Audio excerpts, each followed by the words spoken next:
Based on NPR 24-hour program stream, Robert Taylor, a pioneer of modern computing and the Internet, dies at 85. Nearly 50 years ago, computer visionary Robert Taylor helped lay the foundations for what we know today as the Internet. Taylor, who had Parkinson's disease, died Thursday at his home in Woodside, Calif. His son Kurt Taylor tells NPR. Like many of his peers who helped build the Internet, Bob Taylor, as he was known, wasn't a computer scientist. The University of Texas at Austin graduate had a background in psychology and mathematics. Taylor was inspired by the idea of expanding human interaction using computer technology, Guy Raz noted in an interview profiling Taylor in 2009. In the 1960s, Taylor was a researcher at the Pentagon's Advanced Research Projects Agency, or ARPA, where his frustration with what he saw as inefficient communication led him to envision an interconnected computer network. At ARPA, Taylor had 3 separate computer terminals in his office to communicate with his colleagues across Berkeley, MIT, UCLA, and Stanford. Each terminal connected to a different computer in a different part of the country, he told Raz. To get in touch with someone in Santa Monica through the computer, I sit in front of one terminal. But to do the same thing with someone in Massachusetts, I would have to get up and move over to another terminal, Taylor said. You don't have to look at this very long to realize this is silly. This is stupid. So I decided, okay, I want to build a network that connects all of these. That shared network, ARPANET, evolved into what would become the Internet. To build it, Taylor assembled a group of smart people, like Bill Duvall at Stanford, Len Klein-Rock at UCLA, and the 21-year-old programmer Charlie Klein. After many a trial and error, it was Klein, on the night of October 29, 1969, who sent an electronic message from a computer the size of a one-bedroom apartment to another computer at the Stanford Research Institute in Menlo Park, with Duvall was on the receiving end. The first communication over a shared computer network was, well, it was supposed to be the word login. Instead, Klein only typed the first 2 letters, before a bug crashed his computer. Hello, therefore, became the first utterance transmitted by the revolutionary communication. Any way you look at it, from kickstarting the Internet to launching the personal computer revolution, Bob Taylor was a key architect of our modern world, Leslie Berlin, a historian at the Stanford University Silicon Valley Archives Project, told the New York Times. But Taylor was unconcerned with getting that kind of recognition. In fact, in 1999, when President Clinton awarded him the National Medal of Technology, Guy Raz says, Taylor didn't even bother to fly to Washington to accept it. Taylor went on to create personal workstations with displays that incorporated icons instead of typed commands. NPR's Wade Goodwin tells our newscast, the graphic template for the Apple Macintosh and Microsoft Windows.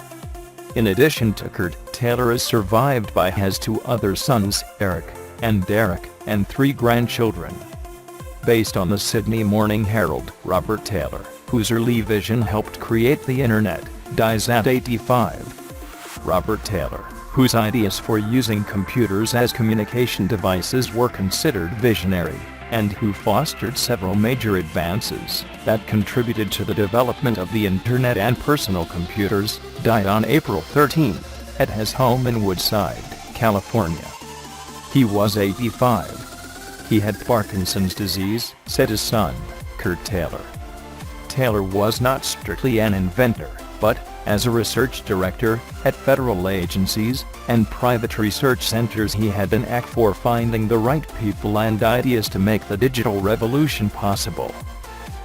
In the 1960s and 1970s, he had a direct effect on the invention of the computer mouse, the personal computer, and the Internet itself. We have this cult of the inventor, Mark Webber, an Internet historian at the Computer History Museum in Mountain View, California, said on Saturday. "We don't talk much about the people who make it happen. It's just as rare to have that talent." Taylor said he had never been recognized in public by anyone outside the computer industry. But from his early days as a research manager at NASA, he had an intuitive sense that computers could be used as communications devices, not merely as high-powered adding machines. In 1961, Taylor provided funding through NASA to a California researcher, Douglas Engelbart, who invented the computer mouse, which greatly increased the practical applications of computers. Taylor soon moved to ARPA, now ARPA, a somewhat secretive agency with wide latitude to explore developments in technology. In the mid-1960s, he helped sponsor projects at 3 computer research centers, 2 in California and 1 in Massachusetts. He had 3 computer terminals in his office, 1 for each project, but because they did not have a shared network, they could not communicate with one another. "It doesn't take much of an imagination to realize this was kind of silly," Taylor told the Salt Lake Tribune in 2009. "You should have only one terminal that can go to any system that's on a network." In 1968, Taylor and J.C.R. Licklider co-wrote a paper, "The Computer as a Communication Device," that proposed the revolutionary notion that ordinary people would someday communicate directly through their computers. In a few years, they wrote, men will be able to communicate more effectively through a machine than face-to-face. They predicted that users would take out subscriptions for information services and would form communities in cyberspace.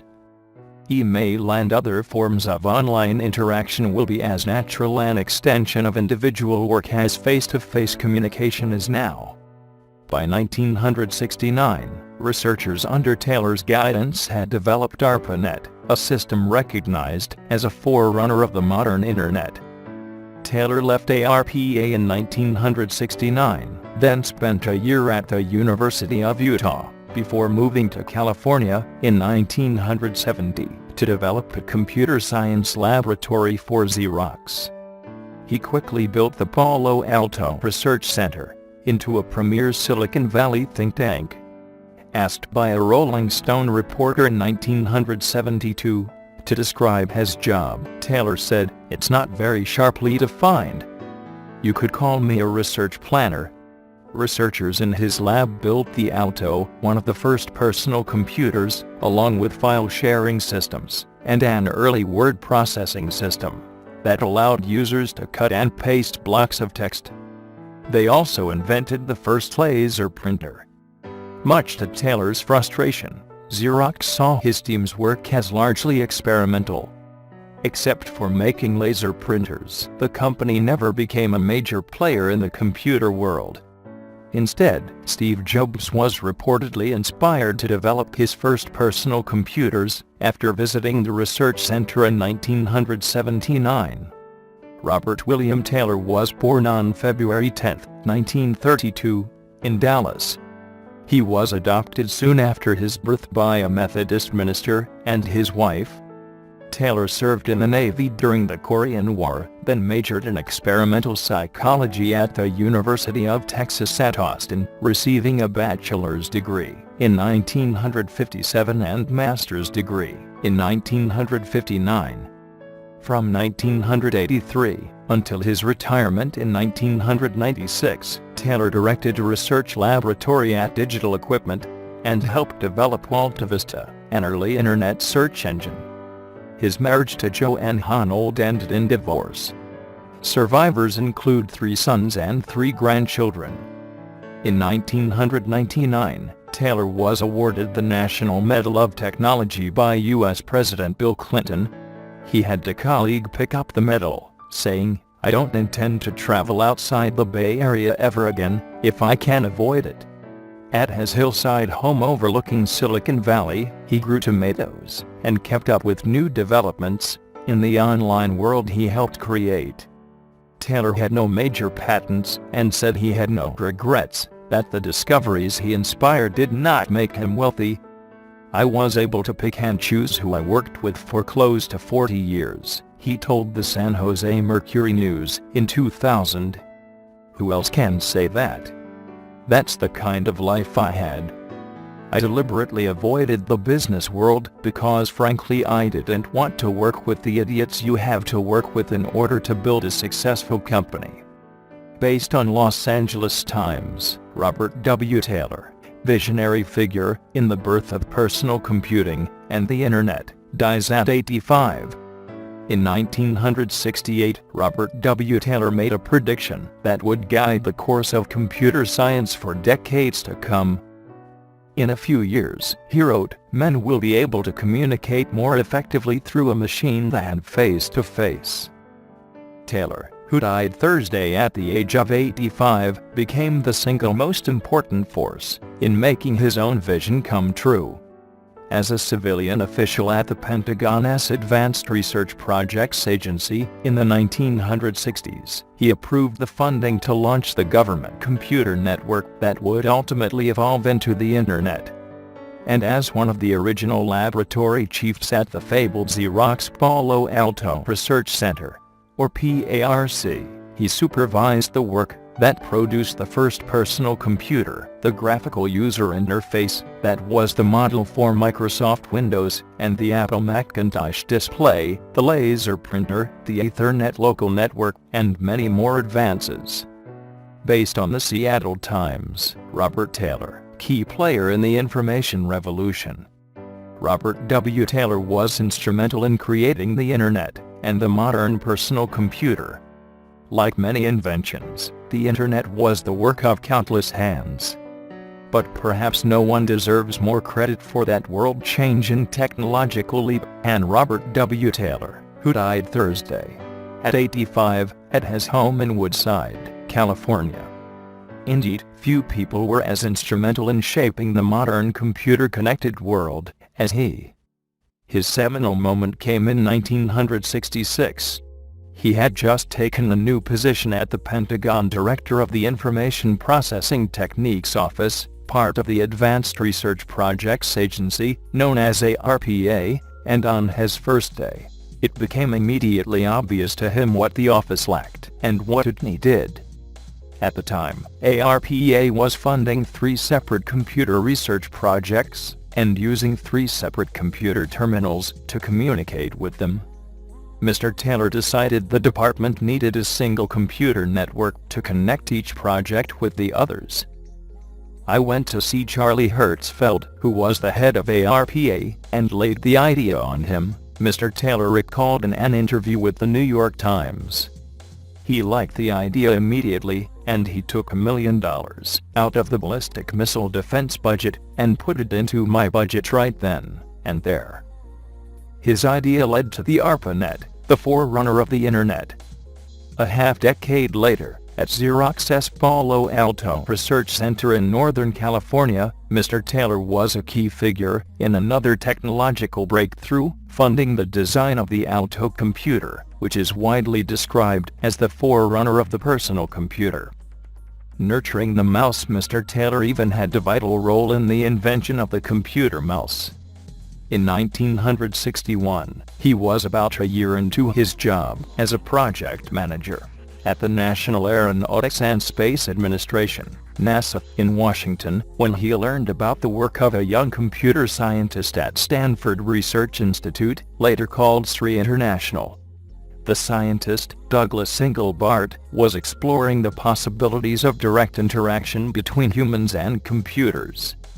Taylor decided to pump more money into the work, and the financial infusion led directly to Engelbart's invention of the mouse, which would be instrumental in the design of both Macintosh and Microsoft Windows-based computers. Engelbart died in 2013. Any way you look at it, from kickstarting the Internet to launching the personal computer revolution, Bob Taylor was a key architect of our modern world, said Leslie Berlin, a historian at the Stanford University Silicon Valley Archives Project.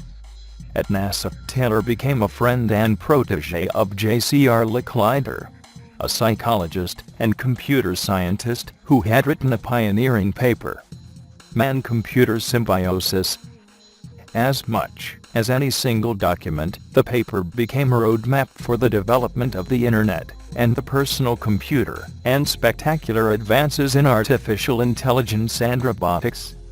Robert William Taylor was born on February 10, 1932, in Dallas, and was adopted 28 days later in San Antonio by the Reverend Raymond Taylor, a Methodist minister, and his wife, Audrey. After earning a bachelor's degree from Southern Methodist University in Dallas, he went on to do graduate work at the University of Texas, Austin. It was there, while working on his master's thesis in experimental psychology, that he developed a fascination with new forms of human-computer interaction. His thesis research focused on how the ear and the brain localize sound. To analyze his data, he had to bring it to the university's computing center, where a staff member, behind a protective glass wall, helped operate the center's mainframe computer. The operator showed him the laborious process of entering his data and his program onto computer punch cards, the standard of the era. "I was appalled," Mr. Taylor recalled years later in an interview at the university, "and after I thought about it for a while, I was angry. The data entry process," he said, "was ridiculous." He left the center, went back to his laboratory, and used a desktop calculator instead. He knew, he said, that the calculator could manipulate symbols. It used high voltages and low voltages to represent ones and zeros, and that ones and zeros could be combined to represent letters, and letters could be combined to represent text, and text could be combined to represent knowledge. Why couldn't computers do that? Mr. Taylor left the Pentagon in 1969 and taught for a year at the University of Utah, before joining the newly formed Xerox Palo Alto Research Center, or PARC, in California. There, he joined researchers who were refining many of the technologies that had been pioneered by Engelbart at the Stanford Research Institute, and who were creating new ones, including graphics-based personal computing. Mr. Taylor's team built a prototype personal computer called the Alto, and another group, led by Alunke, added a software system that pioneered the desktop metaphor, in which documents are represented by graphical icons on the computer display. That technology, in turn, became the inspiration for Apple's Lisa and Macintosh computers, and for Microsoft's Windows software. The laser printer was also invented at PARC, and, besides generating profit for Xerox, it would play an important role in the office of the future ideas that were being explored by Mr. Taylor's group.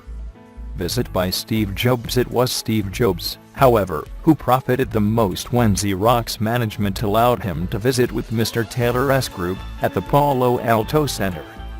Jobs, drawing on ideas he encountered there, went on to be the first to successfully market the new style of computing. Similarly, Charles C. Moody, a young software designer who developed an early word processing software program for the Alto, took many of the PARC ideas with him when he joined Microsoft. Toward the end of his career, in the 1990s, Mr. Taylor created and ran the Digital Equipment Systems Research Laboratory in Palo Alto, which helped create one of the first Internet search engines, AltaVista.